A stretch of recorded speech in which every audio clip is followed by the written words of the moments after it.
Welcome back to the Bonafide Truth. We have some more Elohim and Anunnaki syncretisms. In this video, we're going to focus on deities of the solar or astral aspects, such as Shapsu, Yarik, Nicole. We'll get into Shahar, Shalem, Sadiq, and Mizor. These are more so like deities of righteousness and justice. And Shapsu is also a deity of justice, but we'll get into her. And we'll get into Lahim. That may be an interesting sounding deity to you guys. And we'll also talk about Arsu and Samuma. So first on the list is Shapsu, the sun goddess or sun god, depending on which era you want to go back to, because she is known as Shemesh, who is also syncretic with the Anunnaki god named Shamash.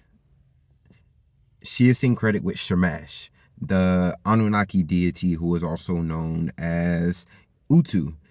And this is pretty much the sun goddess or sun god of these two cultures, of the Sumerians and the people of the Levant, that they shared, because Shemesh, who is Shapsu, could be known as Shamash, and sometimes the deity would fluctuate from being a male to female depending on the area in which that this deity was worshipped. But we know in Kemet, this deity was known as Ra, the great sun god Ra, the sun disk, right?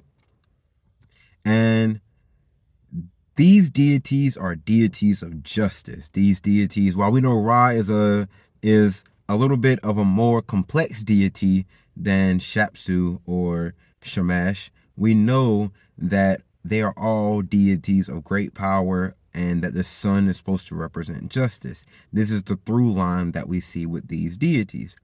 And then alongside the sun, we also have the moon, which is known in Elohimic terms as Yarik. The deity under the Elohim that is known as the moon is Yarik, and he is syncretic with the god named Sin or Nana. Sin is a very interesting deity. This is the moon god of the Anunnaki, and we know that the moon god of the Netjeru is Khonshu. So we see that they have a deity or an entity that is supposed to represent the moon and the sun. And we see that the moon is known as Yarik, the sun is known as Shapsu. When the moon is being called on in the Anunnaki, by the Anunnaki worshippers, it's called Sin or Nana. When the moon is being called on by the Elohimic worshippers, it's called Yarik.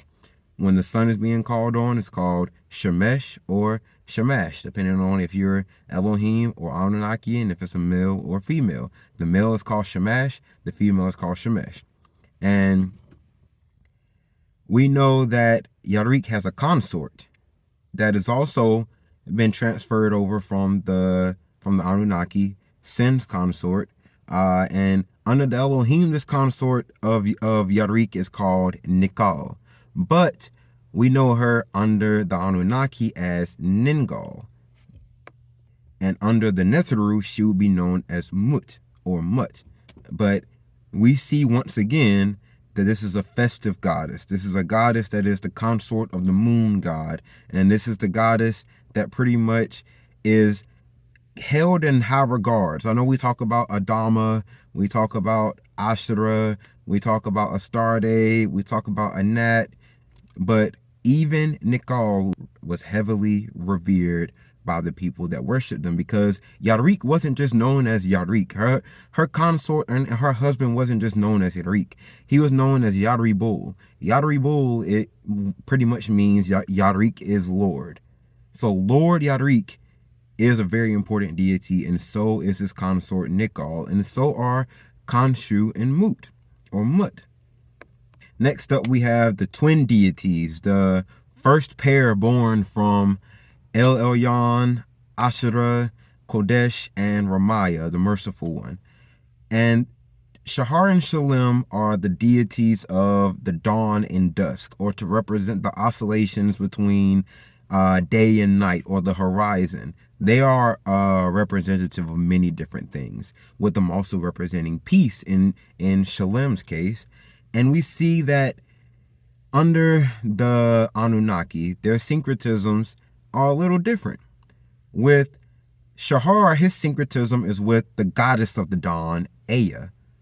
And this is different from how Inki or Yah or Ea is said, but Ea, the goddess, is the goddess of the dawn. And then we have Shalmanu, which is the god of peace. And this is a kingly deity. So this is similar to how we see Salem or Jerusalem portrayed in the Bible, where we have Sadiq or Melchizedek being the king of that. We see the parallels that they're going for with Shalmanu, but this is a deity of peace, the peaceful one. And then for their Netjeru syncs, there's a couple of ways you could do this. Of course, for Shahar, you could say that he is syncretic with Khepri, but you could also say that him and Shalem represent Ra Horakati, or the horizons of Ra. This is where we see the two gates of Shamash that I was talking about in a previous video. The gates of Ra, or the gates of Shamash, the gates of the sun god, could be what Shahar and Shalem could be representing, because they are oscillations of time, and they are to represent the dawn and dusk, the changing of the day. So, and also the morning and evening star. That is also very important.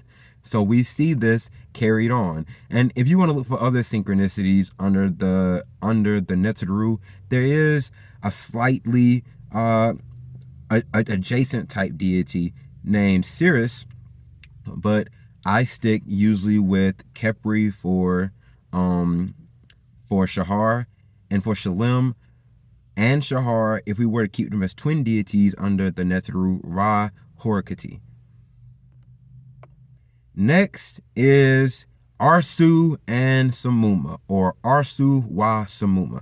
Arsu wa Samuma is a representative from the Elohim of the earth and the heavens. So Arsu being a god of the earth, or a goddess of the earth and Elohim of the earth, and Samuma being the god of the heavens, the ruler of the heavens.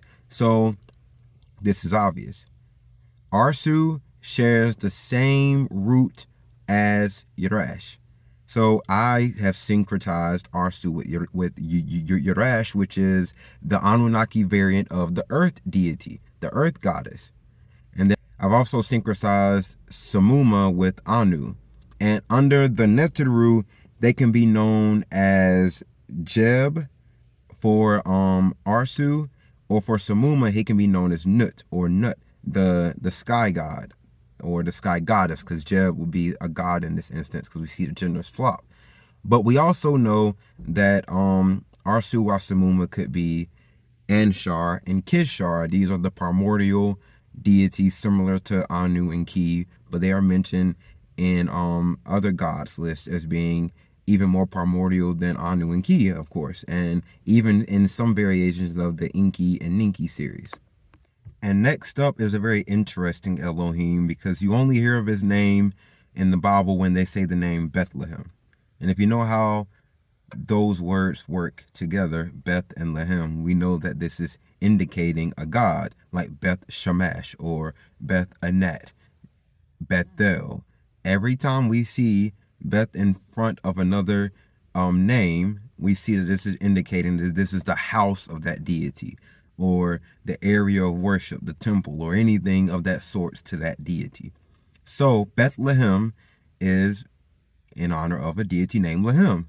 And Lehem is a composite deity that is a reinterpretation of the deities Lamu and Lahamu. These are primordial silt or mud deities from the Anunnaki, and they have an association with red, so they may have an association with Mars and things like that, but we know that these are to represent silt and mud. They are seen as very hairy beings, just like we see with some characters in the Bible and some characters in the Elohimic stories, but we know that they are supposed to represent primordial silt and mud on the earth, which is why they are born from Apsu and Tiamat. But as for their Netjeru sync, that would be probably a very obscure deity named as Pelusius. Pelusius is the deity of mud and silt in Kemet. So this would have been the best sync between them, unless we were to use other deities like Shu and Tefnut, but even that doesn't work because they represent like rain and atmosphere or air. So really the best fit is a deity like Pelezius, which is also known by the Greco-Romans. And if you want to hear about the Greco-Roman connections to these deities, we'll talk about them in another video, because I'm pretty sure y'all are interested in even seeing where they have to fit into this, where the Mediterraneans have to fit into all of this, right? And lastly, we're going to touch on two deities that are seen as twins or as counterparts to each other within their own system, and that is Sadiq and Mizor. Sadiq and Mizor are the deities of righteousness and justice. And under the Anunnaki, Mizor is actually just known as Mizaru. It's the same name. But Sadiq is known as Kittim. And while I also suggest that you could syncretize him with Usar Amasu, Kittim is a very strong sync, and that's the one I'm going to mention for this video, since in another video I covered Usar Amasu. I talked on that deity. I'm going to talk on Kittim, which is another deity that is a personification of justice and righteousness, just like Sadiq and Mizaru, or Sadiq and Mizor. So we can syncretize Sadiq and Mizor with the deities named Kittim and Mizaru, because even Kittim and Mizaru share the same roles as Sadiq and Mizor, as they are seen as counterparts within the same system.